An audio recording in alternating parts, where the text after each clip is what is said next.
সুশান্ত, কি ধরনের নির্দেশনা দিলেন অর্থ উপদেষ্টা এবং একই সাথে এনবিআর চেয়ারম্যানেরও কোনো নতুন ধরনের বক্তব্য পেয়েছেন কিনা?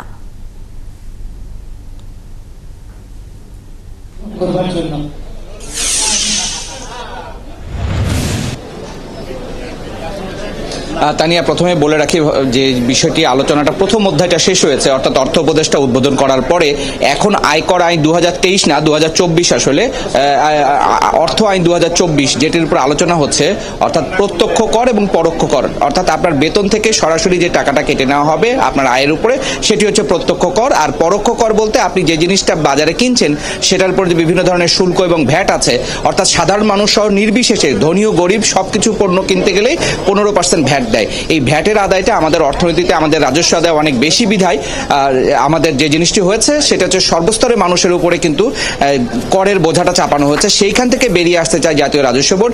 সেই কথাটি অর্থ উপদেষ্টা বলেছেন যে গরিব মানুষের উপরে করের বোঝাটা কমাতে হবে, প্রত্যক্ষ কর বাড়াতে হবে, অর্থাৎ যারা আয় বেশি করবেন তারা বেশি পরিমাণে কর দেবেন। এটি হচ্ছে এই প্রোগ্রেসিভ কর বা প্রগতিশীল কর বলি না কেন, সেটি হচ্ছে মূল তত্ত্ব। সেটি জাতীয় রাজস্ব বোর্ডকে করবার জন্য যে আইনের যে সংস্কার, যেটি আমি বললাম যে অর্থ আইন 2024, এটি সংস্কারের জন্য কি ধরনের প্রস্তাবগুলো থাকবে সেই আলোচনাটা এইখানে এখন শুরু হবে। এখানে এনবিআর চেয়ারম্যান উপস্থিত আছেন, অর্থ উপদেষ্টা চলে গেছেন।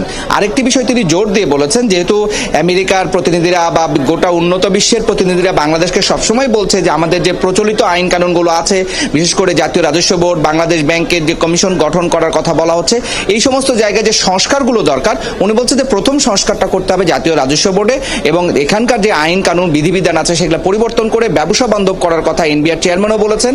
কারণ আপনারা জানেন যে মানুষের উপর একটা ভীতি আছে, এনবিআর মানে কর মানেই একটা জুলুম করা। সেই জায়গাটাকে পরিষ্কার করে বলেছেন যে কেউ যেন মনে না করে যে জুলুম করে কর নেওয়া হবে, কিন্তু প্রত্যেককেই করের আওতায় আনার জন্য যার করযোগ্য আয় আছে তাকে করটা দেওয়ার জন্য কি পরিমাণ আয়োজনটা, কি পরিমাণ উদ্যোগ নেওয়া দরকার সেই দিকে ঠিক করবার জন্য এনবিআর চেয়ারম্যান এবং অর্থ উপদেষ্টা গুরুত্ব দিয়েছেন।